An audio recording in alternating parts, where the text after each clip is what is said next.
Selamat siang semua, perkenalkan nama saya Rahel Mulyana Marpaung dengan NIM A1A323023.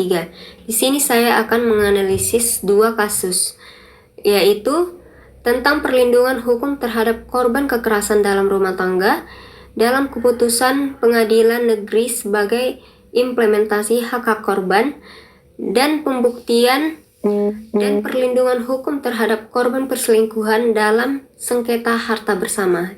Yang pertama akan saya bahas adalah perlindungan hukum terhadap korban kekerasan dalam rumah tangga dalam putusan Pengadilan Negeri sebagai implementasi hak-hak korban. KDRT berdampak serius pada korban perempuan secara fisik, psikologis, sosial, dan ekonomi. Undang-undang penghapusan KDRT mengubah KDRT dari masalah privat menjadi isu publik dengan memberikan ruang bagi negara untuk intervensi dan perlindungan korban. Putusan hakim biasanya hanya fokus pada penghukuman pelaku tanpa memperhatikan kebutuhan dan hak korban. Penafsiran hukum sering tekstual tanpa memasukkan nilai moral dan keadilan substantif bagi korban. Kekerasan psikologis kurang diperhatikan dan kesimpulan sering ringan sehingga tidak menimbulkan efek jera. Kendala utama pada penegak hukum adalah persepsi KDRT sebagai masalah privat, bukti terbatas, dan ketergantungan pada korban. Yang dimana perubahan paradigma hukum yang berorientasi pada korban, penerapan restitusi dan moneter, serta reformasi hukum dengan pendekatan kemanusiaan.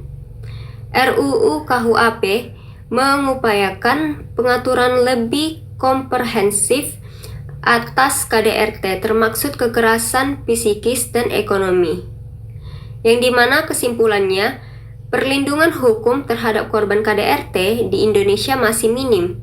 Putusan pengadilan lebih banyak fokus pada pelaku dan unsur pidana, dan kurang memperhatikan hak korban seperti pemulihan dan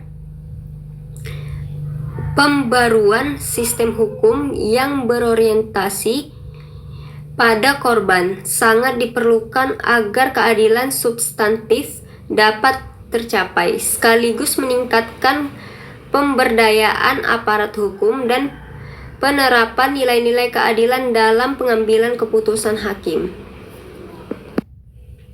Baiklah, analisis kasus kedua yaitu pembuktian dan perlindungan hukum terhadap korban perselingkuhan dalam sengketa harta bersama. Yang dimana yang pertama, pembuktian perselingkuhan di Pengadilan Agama atau PA. Dasar hukum perceraian perselingkuhan atau zina diakui sebagai alasan sah perceraian berdasarkan UU nomor 1 tahun 1974, PP nomor 9 tahun 1975, pasal 19 dan KHI pasal 116.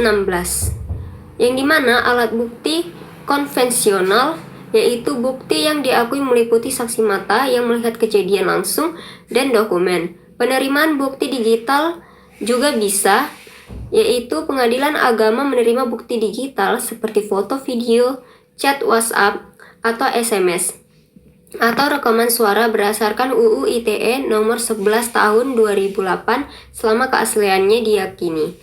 Alat bukti lain seperti bukti tidak langsung, misalnya kelahiran anak di luar nikah, dan pengakuan para pihak juga dapat menguatkan gugatan.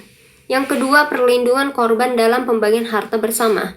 Hukum Indonesia belum memadai, yang dimana sistem hukum Indonesia belum memberikan perlindungan hukum yang memadai bagi korban perselingkuhan dalam pembagian harta bersama.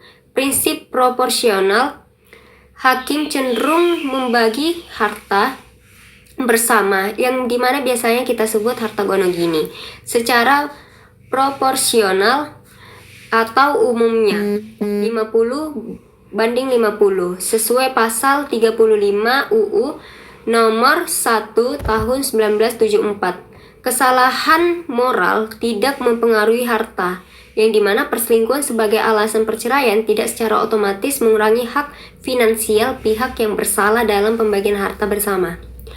Hak korban yang terlindungi, yaitu korban istri tetap memiliki hak atas mut'ah atau nafkah idah berdasarkan KHI, kecuali jika istri yang berselingkuh. Solusi preventif: pasangan dapat membuat perjanjian pisah harta sebelum atau selama perkawinan untuk mengamankan aset. Kesimpulannya yaitu, meskipun perselingkuhan diakui sebagai alasan sah perceraian dan pembuktiannya di pengadilan agama kini menerima bukti digital, sistem hukum Indonesia belum memberikan perlindungan finansial yang memadai bagi korban. Tetapi harta bersama tetap dibagi secara proporsional tanpa memotong hak pihak yang berselingkuh. Korban hanya memiliki hak atas mutlak dan nafkah idah dibandingkan dengan negara lain seperti Malaysia. Indonesia tertinggal dalam menyediakan mekanisme kompensasi spesifik bagi korban. Sekian dari analisis saya. Jika ada kesalahan, mohon maaf. Saya pamit dulu.